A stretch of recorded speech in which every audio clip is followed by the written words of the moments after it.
New York's Democrat Governor Kathy Hochul really wants to discourage folks from coming into New York City via vehicle, and that's why they've implemented that lovely congestion toll pricing to make it unaffordable. But it's not like New York conservative or New York commuters don't have solid alternatives. You can always walk into New York City in the winter in the freezing cold and hope not to be punched in the face, or you could take the subway and risk being lit on fire, punched, pushed, peed on, or otherwise assaulted. Let's face it, the government in New York isn't going to do jack to protect its citizens. That's not the priority. Don't get me wrong, NYPD officers and other law enforcement personnel want to help, but they can't be everywhere all at once and are already operating on limited resources. So thank goodness there are still folks around that city willing to step up and do their part, even if small, to help New Yorkers and visitors alike feel just a little bit safer. Joining me now is one of those folks, Guardian Angels founder Curtis Sliwa.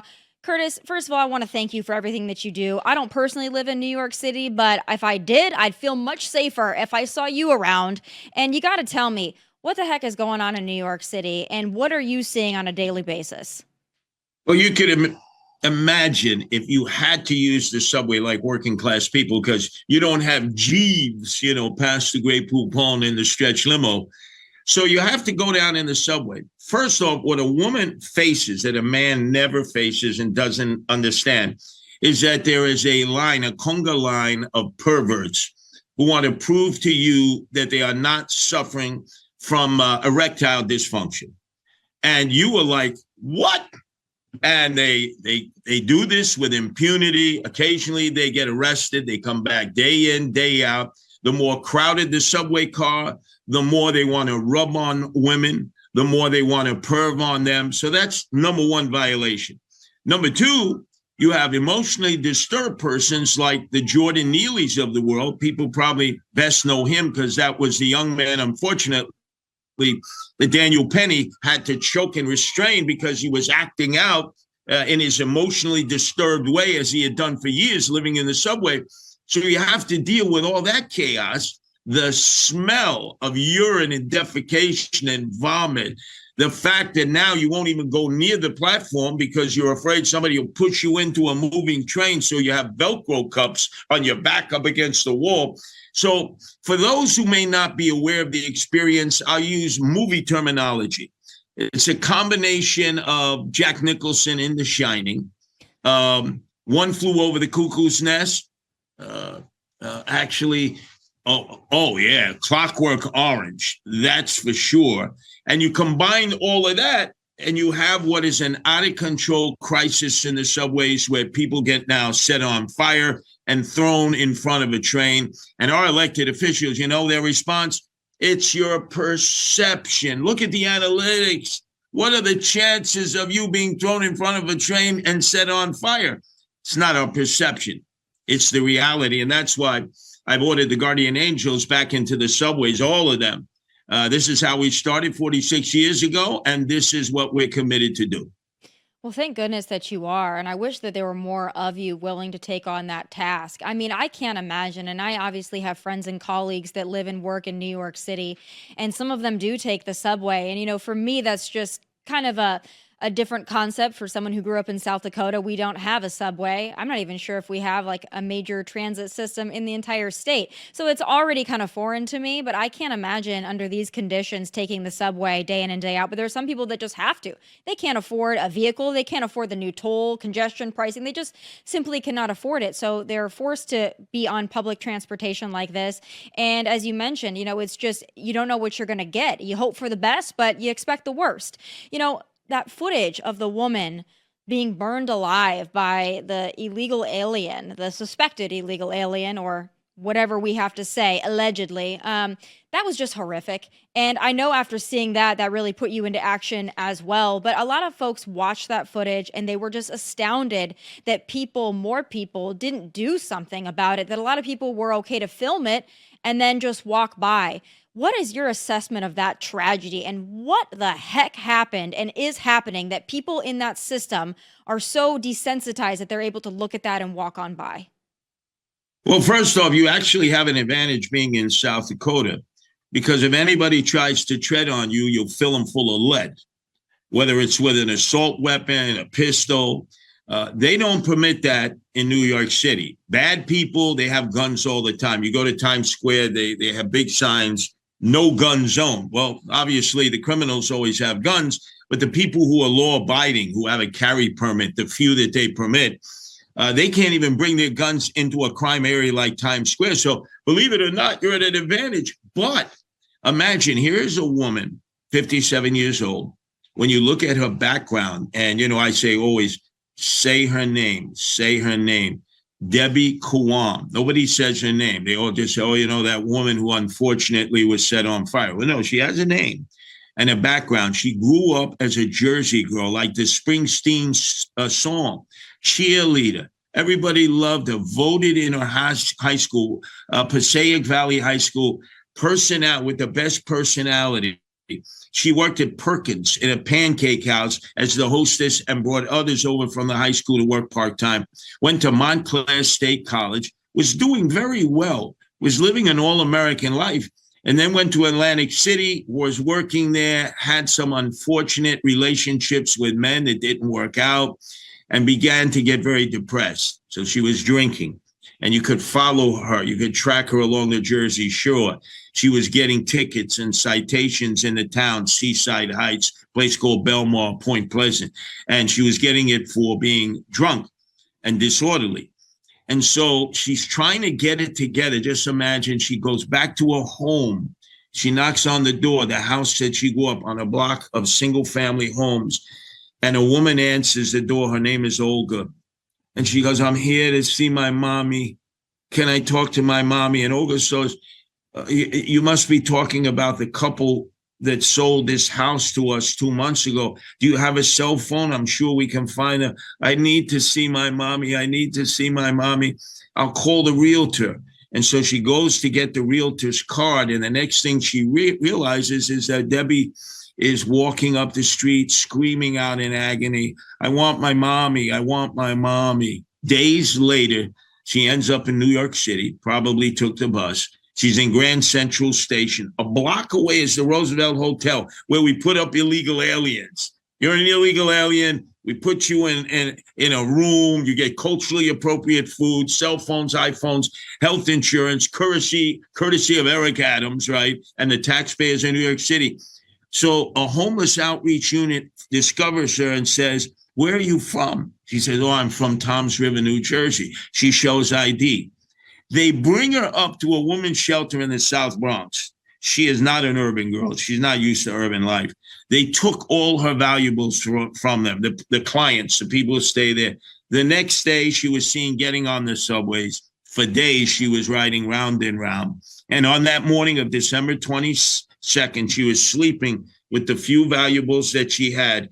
And this monster from Guatemala, who had snuck into our country twice, the pyromaniac that he was and still is, set her on fire. You see the video. He's fanning the flames, making it worse. She's screaming in pain, screaming for her mother.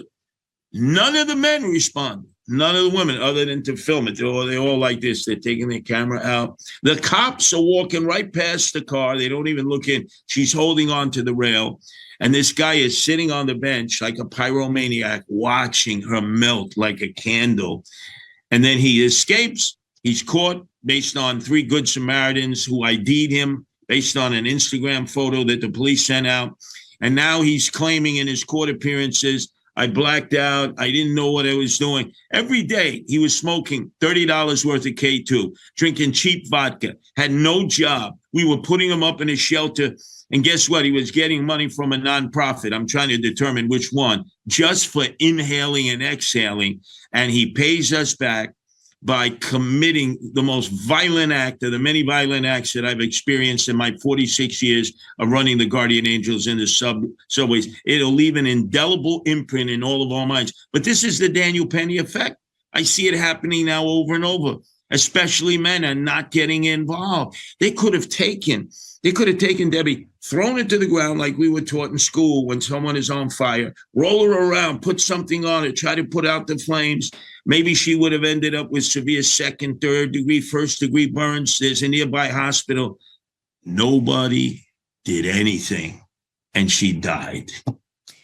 It's just astounding, and I think a lot of folks wonder what they would have done in that situation. And I think many would say, oh, I would have done something. At the very least, call somebody, flag down help, do something. If you don't feel like you could physically help the problem, at least flag somebody down or get a group of people to do something. But you're right about the Daniel Penny effect. Now, listen, I don't think that's an excuse. I think good people like yourself would stand up no matter what. I mean, you would do what Daniel Penny did, and you'd say, listen, chain me to the wall for it. I'm going to protect somebody's life. But there are a lot of people that don't have the intestinal fortitude or the morality to do that. But you're right.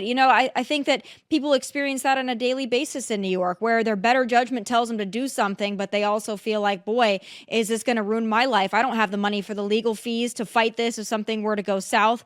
So I'm really concerned about that city. And I'm sure you saw the same day that the woman Debbie got lit on fire, you've got Kathy Hochul putting out little teasers on Twitter about how safe the subway is. I mean, there just seems to be such a disconnect there.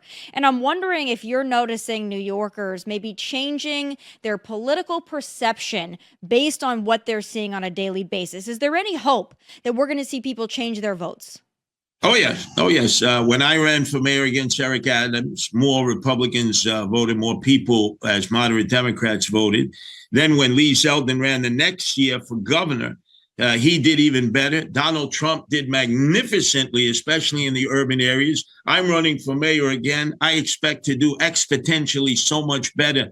The problem is that some New Yorkers, because of the fright, are going to flee. So they're going to be down in Florida, Georgia, North Carolina, South Carolina, Virginia, Texas, Tennessee, parts unknown. They're out of here because of the actions of Governor Hochul, who's chasing them away, Eric Adams, who is telling them it's your perception that there's crime, and you're paying too much taxes. Your quality of life is horrible. You now have this special congestion pricing. Finally, people are just going to say, if the mortgage rates go down, the interest rates, and with Trump, they will back to 3%. The moment I can find a buyer for my house, I'm out of here. But what about if there is no buyers? I mean, New York City, people want to live in New York City. Most people can't afford it as it is, even if interest rates go down. I think a lot of the people that can afford to live in New York City, to your point, really don't want to unless they have to, unless they're held hostage by their employer, right? And still then, most people will go to states surrounding and they'd rather commute it. Now they're being penalized for that with this congestion pricing.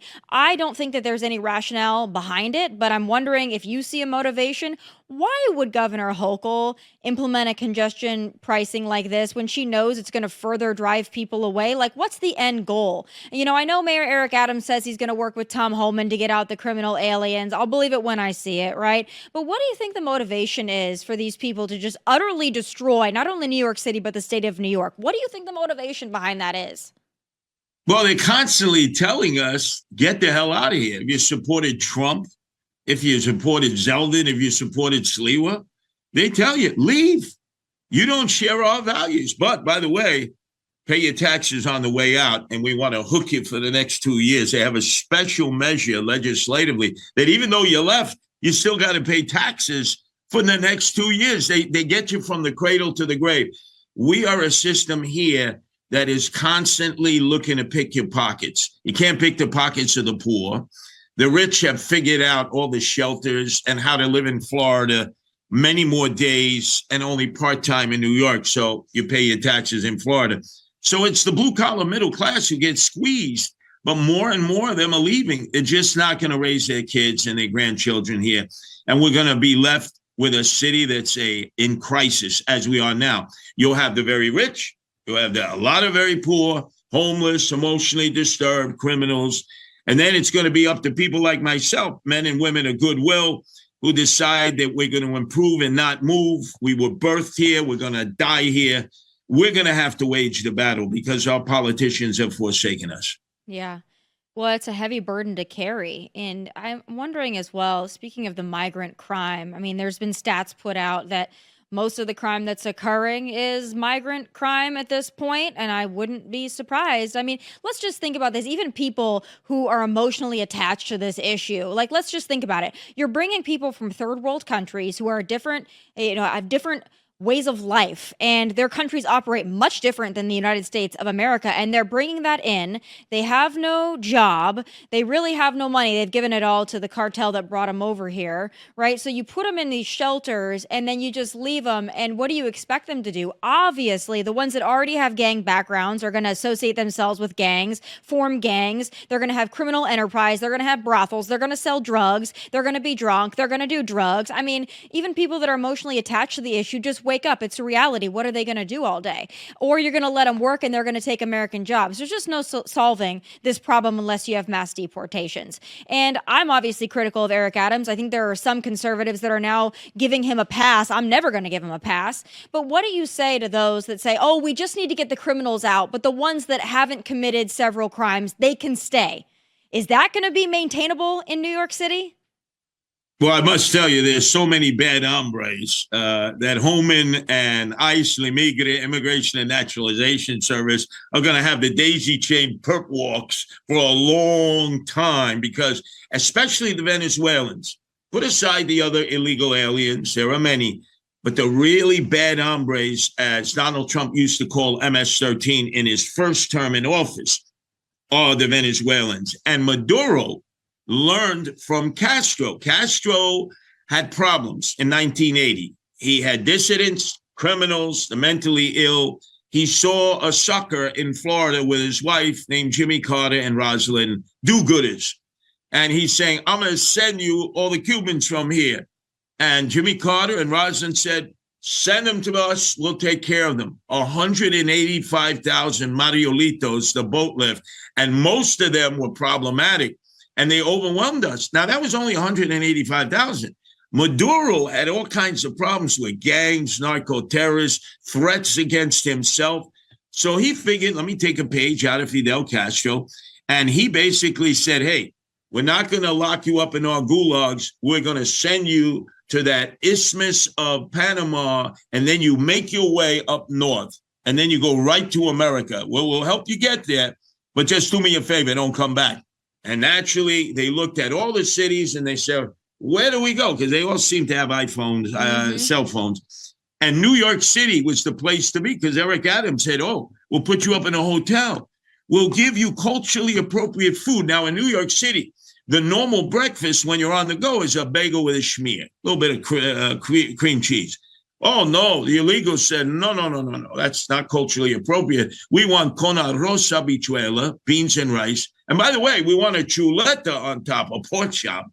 And Eric Adams said, whatever you want, the sucker taxpayers will pay for it. These are unwanted guests. We get the bill. They go out, they commit crime. They pick our pockets. And this is nuts. And now we have the mess that we do. I said we got to focus on the Venezuelans because they're organized gang members. We have to assist ICE. They have to issue what they call detainers, detain them, deport them, and then start seeing if any of the others would fit the critique of wanting to pack their bags and ship them back to their country of origin. Right now, Venezuela won't take them. So Trump, because he is the master of negotiating a deal, will probably arrange a deal to allow Venezuela to sell more of their oil in order that they take back their bad hombres. I think that's a good trade because they're destroying major urban areas in America. New York City, where I am, Chicago, Denver. You know, we can go on a whole laundry list of cities where the Venezuelan they're in Tennessee. gangs. Tren de Aragua is in every major city here in Tennessee. Now, we got to deal with this crap. I mean, it's amazing to me. I'll tell you what I'm concerned about, and it might not be as big of an issue in New York City, but talking about how this stretches out across the country, I really would love your expertise on this. You know, here in Tennessee, in Nashville, we're a tourist town, right? And we know that we've got illegal immigrants in Tennessee. We've got Tren de Aragua. We've got gang members from Venezuela here in Tennessee.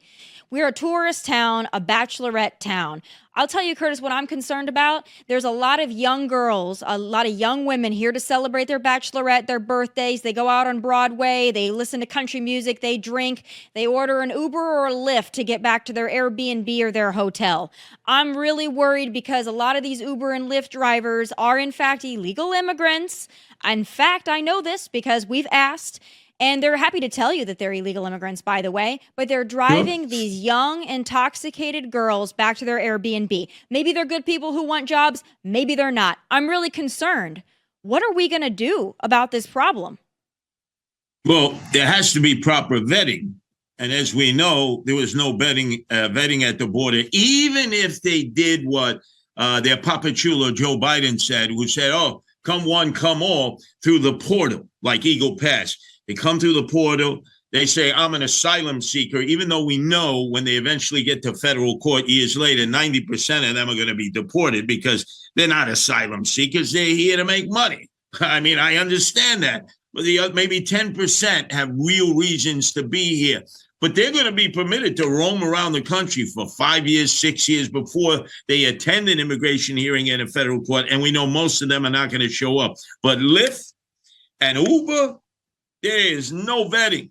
They hire them because, it's just mass production. And they don't care. They've been sued for this. Exactly what you've described. Foreign drivers, whether legal or illegal, who are not used to the morality of America. Some of these countries they're coming from, they're not even permitted to look at a woman like yourself. And yet now to them, this is like Sodom and Gomorrah. Oh my God, this is better than getting on the Paradise Express and being zoomed dial aside as a terrorist where now you can finally have sex. This is America. And they don't know how to control themselves and they take advantage of the situation. And you're absolutely right. Parents especially have to be really vigilant, and young ladies got to understand, you're getting into an Uber or a Lyft and you don't know these guys and they don't really know our country. They think that they hit the sexual lottery and they don't understand no means no. Yeah, that's my concern. And I've been in the car with several of them who seem like really nice people, and I'm sure that many of them are, but you just don't know. And that goes for every time you get in a car with somebody you don't know, whether they're American or not. You just put your life in someone else's hands. But it's especially dangerous when you've got people who are coming from other countries who are unvetted, who might actually be criminals, gang members. It's just really concerning. Boy, this is going to be a long few days until we get Donald Trump back in office, and he's going to have quite the job on his hands. But we thank you and people like you that are willing to do what you do, to do your part to protect innocent people, Americans and visitors alike. Thank you so much for taking the time, for your knowledge, and for everything that you do for your community and trying to keep New York City safe. We really appreciate it. Well, we're here. We're all over America. We're all over the world now. That's what the Guardian Angels do. When a community is in crisis, we respond. Well, thank God that you do. Thank you so much for your time. God bless you. And I hope that you and everyone like you stay safe. I know you're going to face really difficult challenges ahead, but you're used to it. Thanks so much, Curtis. Anytime. Thanks so much. Folks, that does it for this very special episode of Tomi Lahren is Fearless. Thank God for the Guardian Angels out there. We need more of them. I'll see you right back here Monday, 1 p.m. Eastern. Please do like and subscribe to our YouTube channel at Tomi Lahren is Fearless. From Nashville, God bless. And take care. Hey, thanks for watching. If you want more of my hottest takes, must-see conversations, and of course, my final thoughts, click here and make sure you subscribe here so you never miss a beat. I'll be here every weekday, and I hope you'll join me.